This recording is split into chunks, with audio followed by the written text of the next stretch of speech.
अस्सलाम वालेकुम जी। डॉक्टर अनवर शान है। कैसे हैं सब? होपफुली आप लोग ठीक होंगे। आज हम जो है वो एक नया पॉडकास्ट लेके आए हैं, ऋषि टॉक्स का।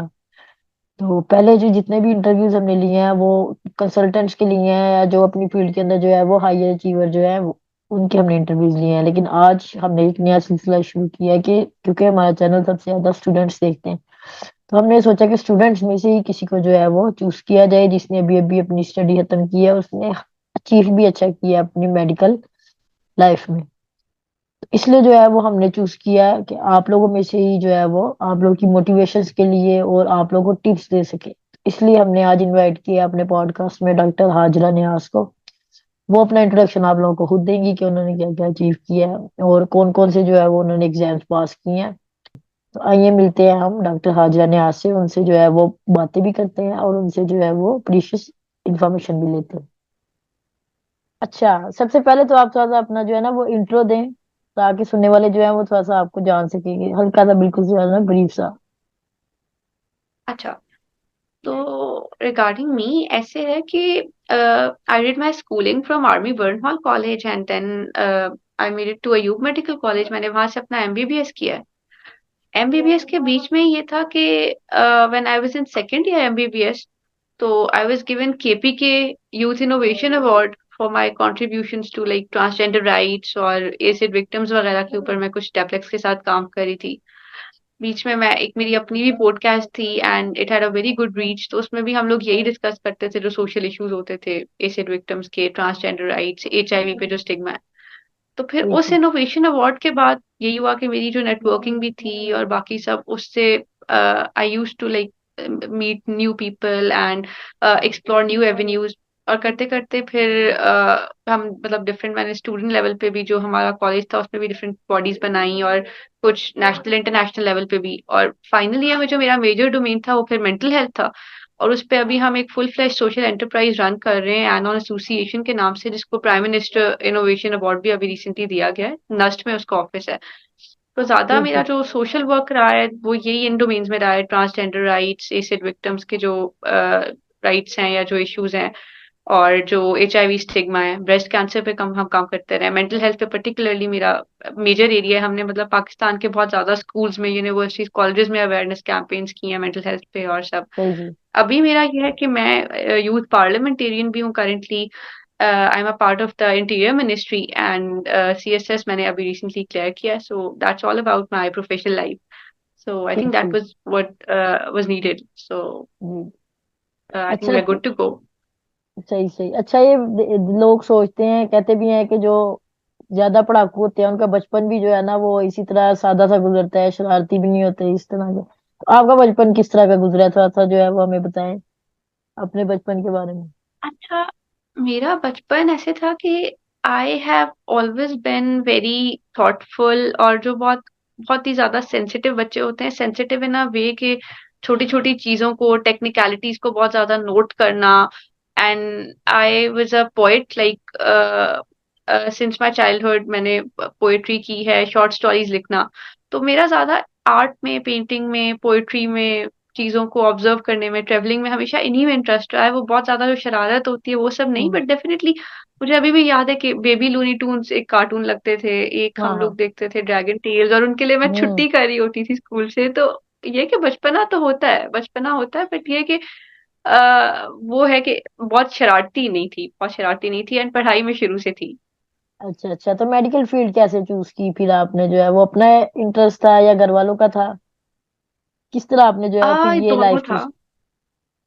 हाँ, इसमें दोनों चीजों का प्ले था, क्योंकि मेरी जो दादो थी, माय दादा वो passed away like before my birth, तो मुझे दादो ने ले लिया था।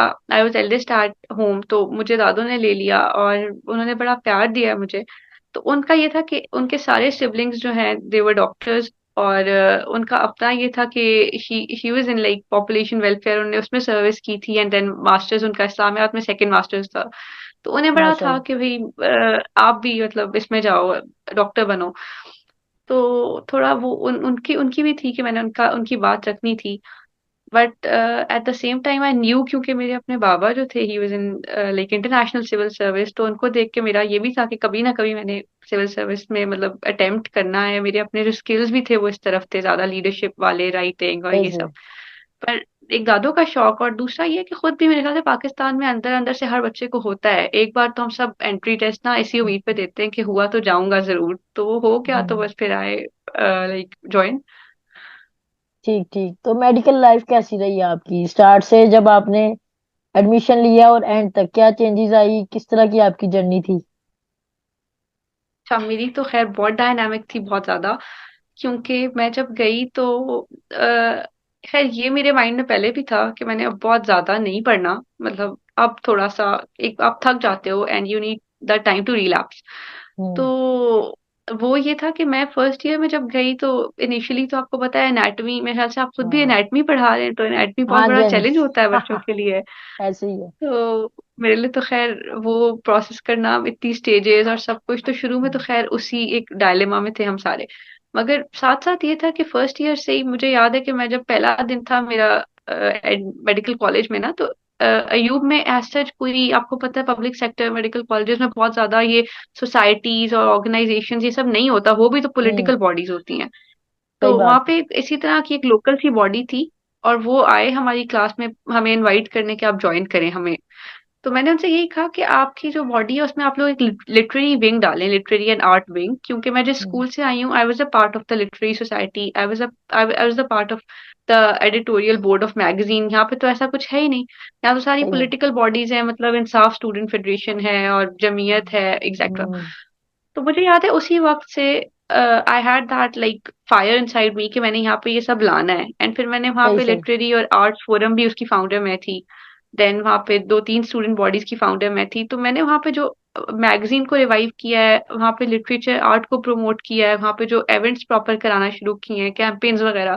तो hmm. I think I had the honour कि उसकी उसकी at least pioneer, I was the pioneer. तो ये है कि वो थोड़ा मेरे लिए अच्छी जर्नी थी कि मैंने एक जगह को एज इट इज एक्सेप्ट नहीं कर लिया कि भाई अगर मैं एक, पहले एक और एनवायरनमेंट में थी और अब मैं एक जगह आ गई हूँ जहाँ पे मुझे बस एक बहुत टिपिकल वो सरकारी सिस्टम वाला गुजारा करना है, तो मैंने वो हम्म। नहीं किया, बल्कि इनोवेशन अप्लाई की। और I not only change things for myself but for the others too, मेरे अपने जो कॉलीग्स हैं जिनके जिनके अंदर स्किल्स थे, टैलेंट था, उनके लिए एक प्लेटफॉर्म में क्रिएट कर सकी।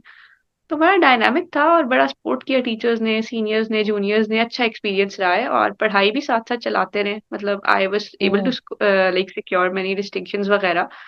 एंड साथ साथ ये कि एक्स्ट्रा एकेडमिक में भी, मतलब जब मैं आखिरी दिन आई तो मुझे डीन ने फिर एक स्पेशल ऑनररी अवार्ड दिया था, यही एक्स्ट्रा सही सही, करिकुलर माशा। जो कॉन्ट्रीब्यूशंस थी। तो अच्छा अच्छा बड़ा बैलेंस सा रहा है एक्सपीरियंस। हाँ नहीं, अब मैंने स्टूडेंट्स में चीज लैक देखी है। अब ज्यादातर का फोकस जो है ना वो सिर्फ पढ़ाई है, और उस पे भी पूरा फोकस नहीं है। हालांकि जब हमने भी जब मेडिकल किया तो हम सिर्फ एक जो है वो में प्लेन में नहीं रहे, हमने जो है वो ड्रामेटिक्स भी किए, जो है हर चीज में फन फेयर वगैरह। इसमें तो आजकल के स्टूडेंट्स, मेरा ख्याल है कि वो फिर पढ़ाई में भी जो है ना इसका इफेक्ट आता है उनका, कि जब तक आपका माइंड आजकल रिलैक्स ना नहीं होगा तो ये जो यही मुझे बात लगता है है, प्रॉब्लम अच्छा है। स्टूडेंट ना यही होता है, अच्छा स्टूडेंट यही होता है ना जीशान साहब, जो एक अच्छा बैलेंस लेके चल सके, जो किसी चीज में बेशक एक्सेप्शनल ना हो मगर हर चीज में एक लेवल तक परफॉर्म कर रहा हो। आजकल बच्चों में ना ये ज्यादा उनको, जो एमएलईज हैं, मेडिकल लाइसेंसिंग हम्म। एग्जाम, जाहिर बात है मुल्क के भी हालात ऐसे हैं कि डायस्पोरा सारा बाहर जा रहा है, लोग भागना चाह ऐसे रहे ही हैं, है। बल्क में छोड़ रहे हैं। तो बच्चों को एमएलई का ही रास्ता नजर आता है, वो फिर यही कर रहे हैं कि रिसर्चों पे लगे हुए हैं, और अंधी वाबस, मतलब उन्हें लग रहा है कि हमने हाँ। अपना जो ऑब्जेक्टिव वे में तैयारी करनी है ताकि लाइसेंसिंग एग्जाम निकाल सके, रिसर्चेस ज्यादा पब्लिश करा दें चाहे जिस भी स्टैंडर्ड की कराएं। तो हम्म। इन चीजों ने खराब कर दिया ना बच्चों को। ऐसे ही है। अच्छा, आप थोड़ा सा बताएं अपनी पढ़ाई का तरीका। आपने बताया कि आपने डिस्टिंक्शंस लिए हैं काफी, तो स्टूडेंट्स जो हैं जो चैनल देखते हैं हमारा, उनका तो पहला क्वेश्चन ही ये है कि आप उनसे पूछे कि ये पढ़ते किस तरह है और किस तरह चीजों को जो है वो मेमोराइज करते हैं, कॉन्सेप्ट है, या जो जिस तरह आजकल बच्चे तो सिर्फ जो है वो रट्टा मारते रहते हैं। तो ये आप थोड़ा सा गाइड करें कि क्या टिप्स हैं जिसकी वजह से जो है वो आप डिस्टिंक्शन ले सकते हो। अच्छा, जिशान साहब देखें, एक तो बात ये होती है ना कि नॉलेज की जो वैल्यू है, एक तो डिस्टिंक्शन है ना, या सिर्फ उस वक्त स्कोर हम्म। करना, एक होता है नॉलेज की वैल्यू या प्रैक्टिकेबिलिटी। सही बात है। अब आपने भी एमबीबीएस किया है, आपको खुद हम्म। पता है कि हम लोग कहने को बड़े आराम से कह देते हैं कि एमबीबीएस तो 1 साल में भी हो सकता है फाइनल ईयर में, उससे पहले तो हम हम्म। गप ही लगा रहे होते हैं बेसिक साइंसेज में। मगर देखिए ये एक फैक्ट है कि हम में से जिसने एनाटॉमी ठीक नहीं पढ़ी ना, आगे सर्जरी में उसको मसला हुआ है, वार्ड्स में ऐसे उसको ही है। मसला हुआ है, ऐसे आपको ही है। समझ ही नहीं आती क्या बोल रहा है टीचर, ठीक है। हम्म। तो ये बात है कि एक तो आपने वो वैल्यू के लिए ना चीजों को पढ़ना है। अब मुझे याद है कि मेरे अपने साथ, I wasn't the topper of anatomy, मगर मेरे साथ जो बंदी जिसने टॉप किया था ना, वो सिर्फ एटलस देखती होती थी, ठीक है। तो हम्म। आपने ना, एक तो मेडिकल में, मेडिकल कॉलेज में भी और आगे किसी भी इम्तिहान में, मैंने अब सीएसएस भी क्लियर किया है ना, तो आपकी ना एक तो आप पहले ये देखो कि आपकी कौन सी मेमोरी स्ट्रांग है। अब आई एम अ पर्सन ना जिसकी एक तो राइटिंग वाली मेमोरी और दूसरा विजुअल मेमोरी, और फिर तीसरा अगर मैं उसको मतलब तीसरा बताऊं कि उन दोनों के बाद कौन सा आता है, तो फिर मेरी जो मैं सुन के जो आप हाँ। आपकी एक ऑडिटरी मेमोरी होती है, हाँ, ऑरल जो। मेरी रीडिंग वाली मेमोरी नहीं है, ठीक है। मैं चीज रीड करके नहीं याद कर सकती, मैं प्रोसेस ही नहीं कर सकती, इसलिए मैंने कब सीएसएस में भी कोई खास बुक्स नहीं पढ़ी, मैंने अपने नोट्स बनाए, ठीक है, डिफरेंट जगहों से वीडियोस देख के, डिफरेंट रिसर्च पेपर्स देख के, एंड मैंने फिर उससे उनमें उनके अंदर विजुअल्स ड्रॉ किए हैं और मैंने उससे सीएसएस किया। तो पहले तो आप अपनी अपनी स्ट्रेंथ देखें ना कि क्या है। उसके बाद दूसरी चीज ये है कि आप ना, मेरे ख्याल से ऑब्जेक्टिविटी और विजुअल्स वाली चीज ना, चाहे जिसकी जो भी स्ट्रेंथ हो उसके लिए जाती अच्छी है, तो आप हाँ। ज्यादा ना ये एटलसिस वगैरह देखें। ग्रेज एनाटमी जैसे अगर है वो बुक, तो उसकी बड़ी अच्छी, उसमें टेबल्स होते हैं, पिक्चर्स बड़ी कलरफुल होती हैं, वो देखें। इसी तरह गाइटन के अंदर बड़े अच्छे विजुअल्स बने होते हैं, ठीक है। ऐसे ही है। तो ये चीज, एक तो बच्चे ये नहीं करते ना, हम लोग रट्टा लगाते रहते हैं, बड़ी हम्म। बड़ी किताबें पढ़ते हैं। दूसरा, आपके पास ना फिर वही ऑब्जेक्टिविटी वाली बात कि जैसे फिरदौस आती है या शॉर्ट बुक्स आती हैं, हाँ। इनको अक्सर बड़ा डिस्करेज किया जाता है, मैं नहीं करती, ठीक है।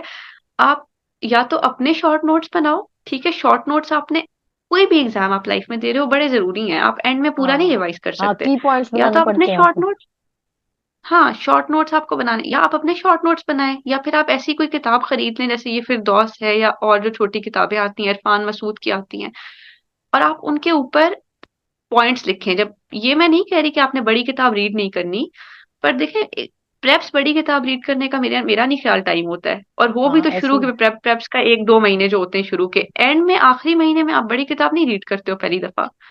तो आप बड़ी किताब को साथ का साथ देखें, या हम्म। प्रेप्स के जो शुरू के दिन है, पहली रिवीजन होती है, उसमें आप देखें, और उसके बाद आप अपने वो जो पढ़ रहे हैं उसको छोटी बुक पे लिखते हैं पॉइंटर्स की फॉर्म में या स्टिकी नोट्स पे। और या फिर आप नए सिरे से, अगर आपको शॉर्ट बुक नहीं पढ़नी, तो आप नए सिरे से अपने नोट्स बनाएं कलरफुल से, और उसमें भी आप कलर्स, विजुअल्स लिखें, अपने हाथ से हैंडमेड डायग्राम्स बनाएं। ये चीज बिल्कुल। आपको फायदा देगी, पहले तो ये जरूरी है। दूसरा ना, फिर वही बात है कि मैं वो उन बच्चों को नहीं अप्रिशिएट करती बहुत ज्यादा कि जो बैठ के पूरा दिन लाइब्रेरी में गुजारते हैं। पर आपके पास मेडिकल कॉलेज में अक्सर लोग हॉस्टल में होते हैं, आपने क्या करना है पूरा दिन, घंटा हम्म। डेढ़ तो आप निकाल ही सकते हो। तो एक हम्म। रीडिंग, अगर आप फिजियो पढ़ रहे हो या पैथो पढ़ रहे हो, आप उस किताब से अगर सिर्फ उस टॉपिक को एक रीड दे देते हो और उसमें से गैर जरूरी चीज काट देते हो, इंपॉर्टेंट चीजें हाईलाइट कर देते हो, बस वो आपका टॉपिक वहां पे 3-4 लाइनों में समराइज हो गया। तो ये ऐसे ही साथ है। का साथ करना भी मेरे ख्याल से अप्रोच बहुत अच्छी है। तीसरा, स्टेजेस बहुत बड़ी अपॉर्चुनिटी होती है, मतलब मुझे याद है कि फार्मा में मेरी सारी स्टेजेस टॉप थी, और फिर मेरे आगे एंड में भी उसमें स्कोर बहुत अच्छा था। तो उसकी वजह यही थी कि मैंने फार्मा की हर स्टेज को बहुत सीरियसली लिया। हम्म। तो वो आपको ना, आपके लिए कोर्स को ब्रेक डाउन कर देते हैं, आपकी तैयारी को ब्रेक डाउन कर देते हैं स्टेजेस, तो ये बहुत बिल्कुल। इंपॉर्टेंट चीज है। तो मेरे ख्याल से, और हाँ वीडियोस, मतलब वही जो तीसरी मैंने आपको बताया, एक ऑडिटरी लर्निंग होती है, आप जो हम्म। सुन के सीखते हो, तो हम्म। डॉक्टर नजीब के इतनी अच्छी वीडियोस हैं आज, मतलब एमबीबीएस बीडीएस, मतलब ये जो मेडिकल साइंसेज हैं, इन पे तो बहुत कंटेंट पड़ा हुआ है, हम्म। यूट्यूब पे पड़ा हुआ है। तो मेरे ख्याल से वीडियोस देखने में भी हाँ। मतलब एंड में आप ऐसी ऐसे लोगों की वीडियोस देख रहे हो जो बैठ के आपको, मतलब एक कॉपी पे पढ़ा रहे हैं, उससे उससे अच्छा है कि आप स्टैंडर्ड की वीडियोस शुरू से देख लो, दिन में एक वीडियो देखने सही। में कुछ नहीं जाता, पूरा दिन आपने आगे हॉस्टल में एंजॉय ही करना होता है, एक हाँ। घंटा अगर आप वीडियोस देख लो, एक घंटा आप सिर्फ रीडिंग दे दो सुपरफिशियल सी टॉपिक्स को, तो आई think that should be the strategy, मुझे हाँ। लगता है कि इट वर्क्स। और हाँ, डिस्टिंक्शन में एक और चीज ये भी हो सकती है कि अगर आपने गोल्ड मेडल लेना है ना, या डिस्टिंक्शन लेनी है किसी एक सब्जेक्ट में, तो आप ये भी कर सकते हो कि आप किसी एक साल में ना अपनी तैयारी का एक लेवल रख लो हर सब्जेक्ट के लिए, कि इतना मैं करूंगा तो पास हो जाऊंगा। और कोई एक ठीक। सब्जेक्ट जो आपकी स्ट्रेंथ है ना, आप उसका उसका गोल मतलब रख लो कि इस साल मैंने सिर्फ इसमें बहुत ज्यादा स्कोर करना है। हाँ, उसको ज्यादा वो टाइम थोड़ा दो। रिस्की काम होता है, but it work some time. Hmm. सही मतलब है। आप मैंने एम ही सिर्फ एक सब्जेक्ट में गोल्ड मेडल करो ना एक साल में, तो वो आप कर सकते हो, एंड समटाइम्स इट वर्क्स। ऐसे ही है ना, मैंने अपने चैनल पे वीडियो भी एक डाली थी कि हमारे ना मेंटल डिफरेंट मॉडल्स हैं। अब जिस तरह का मेरा ब्रेन है, मैं ज्यादातर जो है काइनेस्थेटिक या विजुअल के, जब तक मैं कोई चीज कर ना लूं या जो है उसको देख ना लूं, मुझे चीज याद नहीं रहती। तो स्टूडेंट्स को भी मैं यही कहता हूँ अपने, कि कम से कम सबसे पहले अपने माइंड को जानो कि आपका माइंड किस तरह का है। आप रीड राइट वाले हैं, आप विजुअल वाले हैं, किस तरह। तो ये चीजें मैटर करती है। अच्छा, एक सही और बात है। इम्पोर्टेंट चीज आपसे पूछनी है कि ये जो स्टूडेंट्स एग्जाम में लिखते हैं, आप देखिए एक नॉलेज आपको आपके पास है। अब एग्जामिनर जो हमारा जिस तरह का एग्जाम है, उसमें ये देखते हैं कि एक्सप्रेस किस तरह करते हैं, जिस तरह रिटर्न हो गया या वाइवा हो गया। इसके क्या टिप्स हैं, ये आप थोड़ा गाइड करें कि आपने अगर कोई चीज आती है तो स्टूडेंट क्या गलती करते हैं। कोई भी चीज अगर मिड से उठाई है ना, जैसे मैंने एडमिट की बात करता हूँ कि उन्होंने सिर्फ जो है ना वो उसका मसल का एक्शन पूछा है, तो पूरी तफरीक बांध देंगे। तो ये थोड़ा सा गाइड करे स्टूडेंट्स को कि इस रिटर्न में और वाइवे में किस तरह जो है वो कौन कौन सी टिप्स यूज कर सकते हैं। अच्छा जीशान साहब, इसमें पता है क्या है? देखिए, जैसे अभी हमने बात की ना कि एक स्टूडेंट कैसे तैयारी करे, तो मैंने आपको बताया कि पहले स्टूडेंट अपनी स्ट्रेंथ्स देखे कि हाँ, स्टूडेंट ऐसे ही किस है। तरह तैयारी कर सकता है। मतलब मैं यहाँ पे अपना आपको नुस्खा बता दूं, वो किसी स्टूडेंट के लिए काम ही नहीं करेगा, ठीक है, वो उल्टा फेल हो जाएगा उस पे। हाँ। तो इसी तरह प्रेजेंटेशन में भी ना, इट्स नॉट मतलब कभी भी वन शू फिट्स ऑल वाली बात नहीं होती। आपने एग्जाम का की रिक्वायरमेंट देखनी होती है। अब मैंने सीएसएस दी है। सीएसएस आपको पता है नॉलेज का एग्जाम ही नहीं है, इट्स अ हम्म। मिसकंसेप्शन, ठीक है, it's an exam of presentation and expression. मुझे पता है कि वो आपसे 8 सफ़ों का जवाब मांगता है, वो उसमें मैक्सिमम हेडिंग्स मांगता है, वो उसमें हाईलाइटेड कोट्स मांगता है, फैक्ट्स फिगर्स मांगता है, डायग्राम्स मांगता है, चार्ट पे एक आपने चार्ट्स और फ्लो चार्ट्स ये सब बनाना है। तो मैंने उसको उस तरह टैकल किया है, ठीक है। ठीक। इसी तरह एमबीबीएस का जब भी कोई भी प्रोफेशनल एग्जाम होता है ना, उसकी रिक्वायरमेंट ये होती है कि उसमें बहुत ऑब्जेक्टिविटी हो, ठीक है। वो आपको अक्सर हम्म। तो आप बहुत से ऐसे यूनिवर्सिटीज हैं जो सिर्फ 2 सफ़े रही हैं एक सवाल के लिए। हाँ, ऐसे ही हमारे है। अपने एंड में सिर्फ 2 सफ़े मिलते थे। हाँ।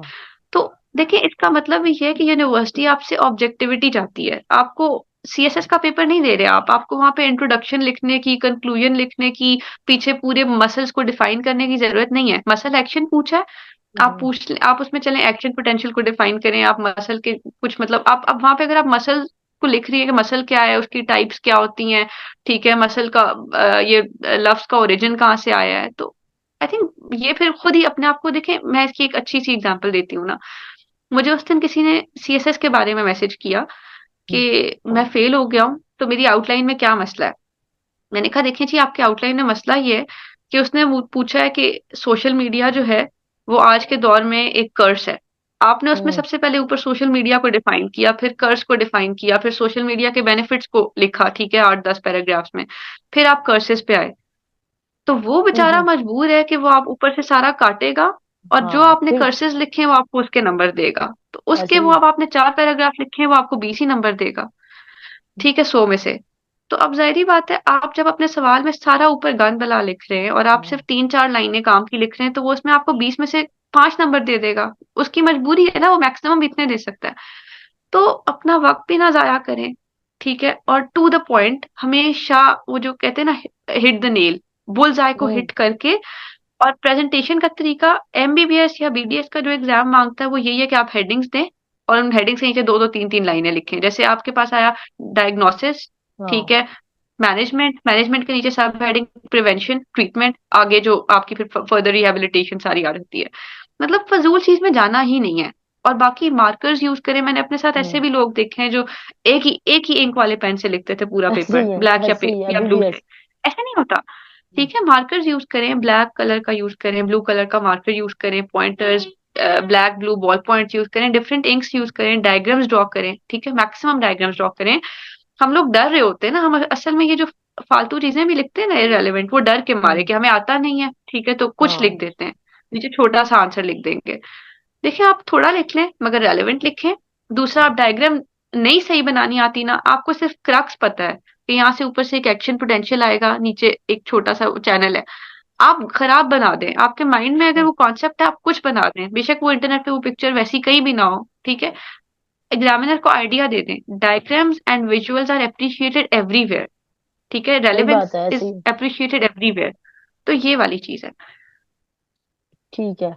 अच्छा, आगे आपसे क्वेश्चन मैंने ये पूछना है कि मेरा भी, जब मैंने एमबीबीएस किया तो उसके बाद मेरा भी था कि जो है ना सीएसएस करना है। तो मैं भी यूथ पार्लियामेंट जो पाकिस्तान था इसका ही मेंबर बना, लेकिन फिर मेरा एमफिल में एडमिशन हो गया तो मुझे टाइम ही नहीं मिला, क्योंकि एज लिमिट है तो अब वो जो है वो क्रॉस हो गया। तो आप ये बताएं कि सीएसएस का जो है वो एक तो स्कोप क्या है, क्योंकि ज्यादातर लोगों के जहन में यही होता है कि इसमें 5% पासिंग है, 6% पासिंग है, क्या करेंगे। और फिर आगे जो अब जो हमारा रिसेंट टाइम पीछे गुजरा है, इसके अंदर जो भी ऑफिसर्स वगैरह के साथ जो जो होता रहा है, जो हमारे मीडिया में आता रहा है, तो इसका स्कोप क्या है, बेनिफिट्स क्या है, और दूसरा जो है किस तरह इसको एस किया जा सकता है, और इसके बेनिफिट्स क्या हैं कि अगर कोई करना चाहता है ये। ठीक है जिशान साहब, असल में ना पहले तो ये कि इसमें पासिंग रेट 5% भी नहीं है, इसमें पासिंग रेट 2% है। मतलब अच्छा। अभी हम लोग इस बार जिन लोगों ने क्लियर किया ना वो 300 कुछ लोग थे, ठीक है? हम्म। 25-30 हजार में से। तो इसका पासिंग रेट 1 to 2% होता है, पासिंग रेट वाकई कम है। और मेरे अपने साथ बहुत बिल्कुल। लोग 3-3 अटेम्प्ट दे के भी तीनों में रह गए हैं, ठीक है? मगर उसकी कुछ वजूहत हैं। अब इस वक्त मुझे कोई बंदा एक स्टूडेंट ला के देता है ना सीएसएस का, तो मैं उसे पहली में नहीं तो दूसरी में तो आई थिंक सीएसएस करा ही सकती हूँ। उसको करने का हम्म। तरीका है वही, जैसे अभी हम शुरू से हमारी बहस यही रही है ना कि हाँ, पढ़ाई है तो उसका एक तरीका है, वो आपको और समझ आ ऐसे गया ही तो है। आपकी पढ़ाई हो जाएगी। पेपर देना है, पेपर की रिक्वायरमेंट समझनी है, समझ लिया तो आप कर लेंगे। सीएसएस में लोग ना नॉलेज का नॉलेज जमा करते जाते हैं, ठीक है? किताबों की किताबें पढ़ लेते हैं। मैंने हार्डली कोई किताब पढ़ी होगी जो स्पेसिफिकली सीएसएस के लिए, फिक्शनल बुक्स मैं पढ़ती थी या कोई जो एक आप कह सकते हो कि फिलोसफिकल, मुझे कुछ थोड़ा उसमें इंटरेस्ट है तो वो मैं देखती थी। बिल्कुल। मगर सीएसएस के लिए जो एकेडमिक बुक्स है ना, मैंने उनके बजाय ज्यादा रिसर्च पेपर्स पे, वीडियोस पे, कुछ अपनी डिफरेंट सोर्सेज पे, डिस्कशंस पे रिलाई किया है। एंड टू बी ऑनेस्ट, कोई कोई भी फर्क नहीं पड़ता। मतलब आप इतनी किताबें पढ़ लो और अगर आपको पेपर अटेम्प्ट नहीं करना आता, आप वहां जाके चीजें टैकल नहीं कर सकते। तो ठीक ठीक। ये है कि सीएसएस को समझना बहुत जरूरी है। तो फिर आप कर लेते हो, तो पहली बात तो ये रूल आउट हो गई ना कि हम कर ही नहीं सकेंगे। अगर आप हम्म। समझेंगे तो आप कर लेंगे, ठीक है? अब दूसरी चीज इसमें ये आ जाती है कि सीएसएस का स्कोप क्या है, या पाकिस्तान में सीएसएस करना चाहिए कि नहीं। हम्म।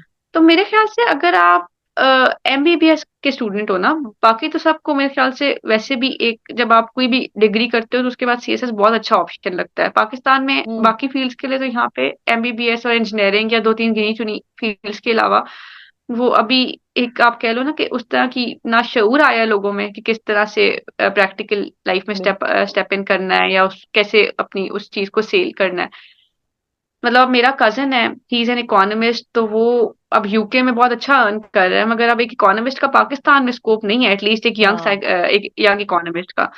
मेरे साथ साइकोलॉजिस्ट बहुत ज्यादा है मेरी ऑर्गेनाइजेशन में, तो उनका अब इतनी अच्छी डिग्रीज है, सब कुछ है, मगर पाकिस्तान में स्कोप नहीं है। तो उन लोगों के लिए तो वैसे ही एक सीएसएस बहुत अच्छा ऑप्शन होता है। अब एक एमबीबीएस या इंजीनियरिंग का स्टूडेंट जो है वो क्यों करेगा सीएसएस? तो वो भी इसलिए करेगा ना कि जिशांत साहब, वेरी सॉरी टू से वेरी सॉरी टू से, मैं आज से 2-3 साल पहले या उससे भी आप करीब तरह के जमाने में कह सकते हैं, मतलब जो भी अभी मुझे याद पड़ता है कि मैं लड़ पड़ती थी, कोई मुझे कहता था अगर मुल्क छोड़ने के बारे में। हम्म। पर टू बी ऑनेस्ट अब हालात ये हो गए ना कि अब अगर हमारे मुल्क में चेंज भी आता है ना, मेरे मैं कन्विंस्ड हूँ कि चेंज हमेशा बॉटम अप होता है। चेंज हाँ, लोगों ऐसे के ही है, माइंड में आता नीचे है से और ऊपर लोग होता है। चेंज लाते हैं। तो हम्म। वो शऊर लाने लाने में ही ना 5 से 6 डिकेड्स तो हमें लगेंगे ही लगेंगे। तो आप अगर इस जनरेशन के लोगों ने अगर कुछ करना है तो इसीलिए लोग भर भर के मुल्क से बाहर जा रहे हैं। तो या तो फिर एक स्टूडेंट जिसने इतनी बड़ी डिग्री कर ली है, ठीक है, वो यही कहता है हम्म। कि यार मैं एमएलई करूं, मैं ये फॉरेन एग्जाम दूं, मैं बाहर निकल जाऊं। अब मेरे जैसा जो बंदा है ना, जिसने पाकिस्तान रहना है, ठीक है, तो हाँ। उसके लिए मेरे ख्याल से सबसे बेहतर ऑप्शन फिर सीएसएस का है, ठीक है? जो आपके लिए भी अच्छा है, आपके लिए भी डिसेंट जॉब है, आपके लिए भी पर्क प्रिविलेजेस हैं, ठीक है, और जिसमें आप इम्पैक्ट भी क्रिएट कर सकते हो। क्योंकि मेरी शुरू से यही ड्राइव थी, अगर मैं इतने ज्यादा मतलब एक वर्स्ट स्ट्राटा के लिए काम कर रही थी, अगर मैं ट्रांसजेंडर एसिड विक्टिम जो जो हम्म। मैंने अभी आपको गिनवाया, मैं उनके लिए जी काम जी। कर रही थी और वो काम एक्नॉलेज भी हो रहा था, इम्पैक्ट भी क्रिएट कर रहा था, तो मतलब I should do something, I should pursue something जो इसी तरफ जाता हो। तो मेरे लिए ये बहुत अच्छी इसलिए फील्ड थी, और मैंने बड़े शौक से दिया, एंड होता भी है, मेरा भी हो गया, मेरे हस्बैंड का हो गया, मेरे कज़िन का हो गया। हम्म, तो तैयारी सही तरीके से करें तो हो भी जाता है, और मेरे ख्याल से करना चाहिए। मैंने बल्कि अभी हमारा जो इस साल वाले लोग जिन्होंने क्लियर किया है ना, उस ग्रुप में मैंने एक पोल बनाया था कि अपने-अपने प्रोफेशंस बताएँ। जी जी। तो जिन 300 लोगों ने क्लियर किया है ना, उनमें सबसे ज़्यादा डॉक्टर्स थे और इंजीनियर्स थे। हम्म, तो अब लोग बहुत आ रहे हैं इस तरफ, और आना चाहिए। It's a very decent job, और आप बड़े आराम से इम्पैक्ट क्रिएट कर सकते हो। वो जो मसले बताए जाते हैं ना, तो वो ज़ाहिर-सी बात है, फिर इतना मुश्किल एग्ज़ाम दे के एक आप एलीट किस्म की सर्विस में जाते हो, तो बाहर आम आवाम का तो यही ख़्याल होता है ना कि उसमें सिर्फ़ फ़ायदे ही फ़ायदे हैं। तो कोई हाँ छोटा-सा भी मिसहैप होता है, वो हाइलाइट हो जाता है। तो प्रेशर्स हर जॉब के हैं, ज़ाहिर-सी बात है, आपने एक डिस्ट्रिक्ट सँभालना है, एक तहसील सँभालनी है, तो आपके ऊपर ज़िम्मेदारी है वहाँ के लोगों की, ठीक है। मगर प्रेशर तो हमारी, अब आपको पता है, मेडिकल जॉब में भी कितना ज़्यादा है। बिल्कुल। तो प्रेशर है, वो हैंडल करना होता है, मगर बाकी ये कि इट्स अ डिसेंट जॉब, और you get the adequate perks, privileges, जो इस एज में आपको शायद बाकी किसी जगह पे नहीं मिल सकते। इवन अगर आप मेडिकल फील्ड में भी जाते हो, तो आप मतलब ये करोगे, स्पेशलाइज करोगे, या कोई आप जो आपकी पोस्ट ग्रेजुएट स्टडीज है वो करोगे, तो टाइम लग जाता है।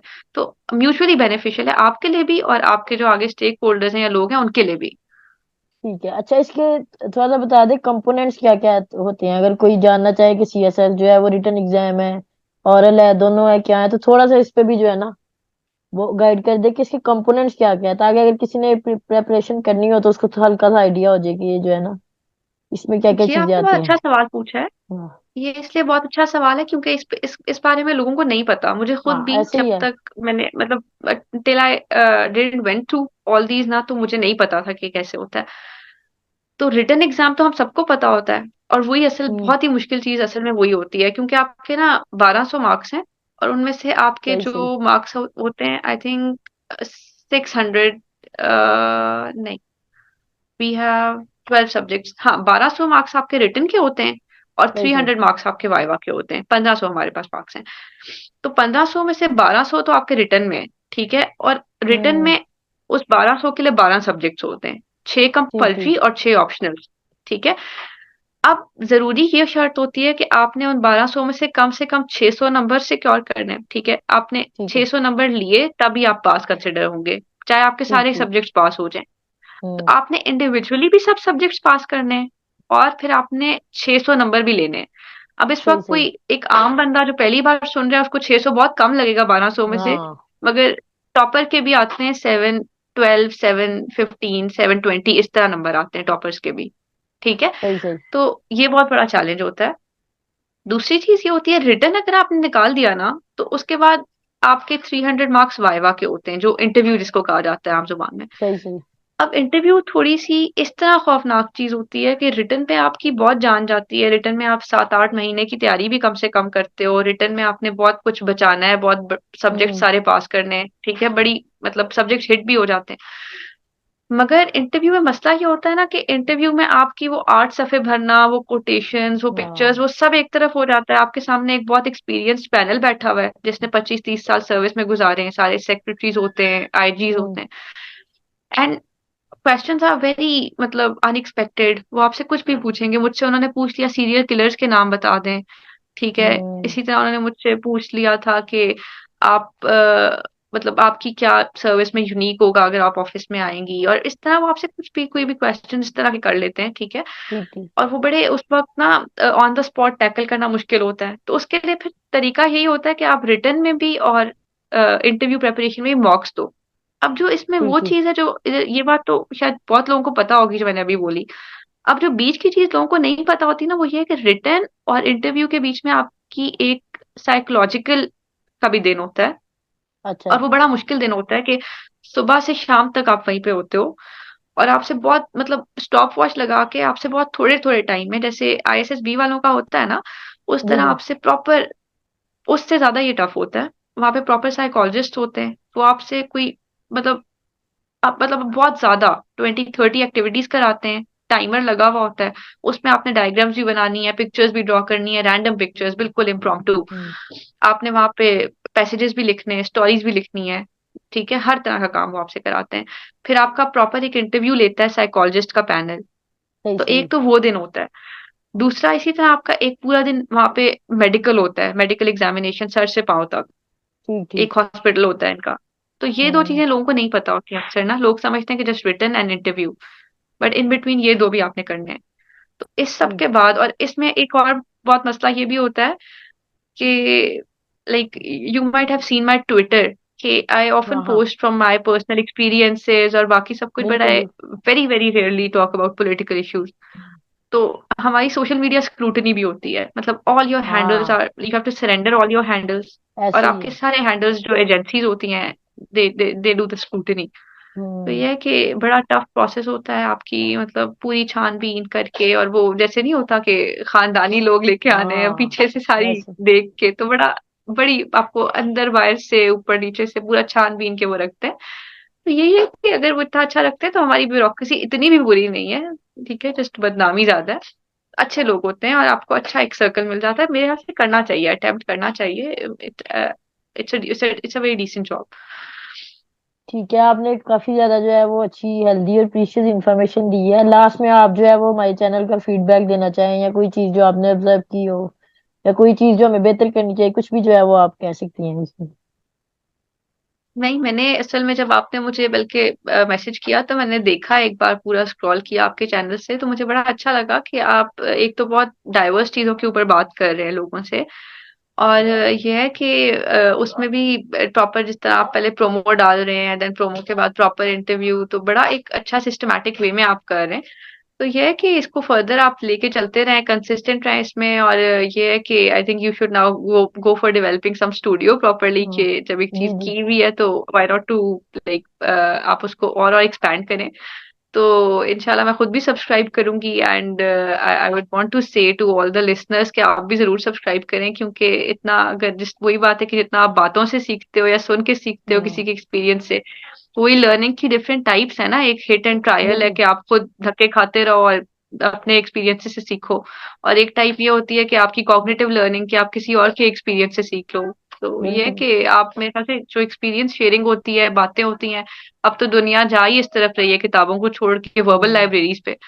तो ये बड़ी अच्छी पॉडकास्ट, बड़ी हेल्दी एक्टिविटी होती है। और जिस तरह के आप अच्छे गेस्ट लेके आ रहे हैं, मुझे खुद, मैंने अपने अर्ली स्टेजेस में किया हुआ है एमबीबीएस के शुरू हम्म। में, तो मुझे पता है गेस्ट को लेके आना और वो हाँ। सारा टाइमिंग कैजुअल करना कितना, मतलब एक टोल होता है उसका, और कितना मुश्किल प्रोसेस है। तो if you are doing it for the listeners, listeners should subscribe, should share it, should like it, and should contribute to your efforts.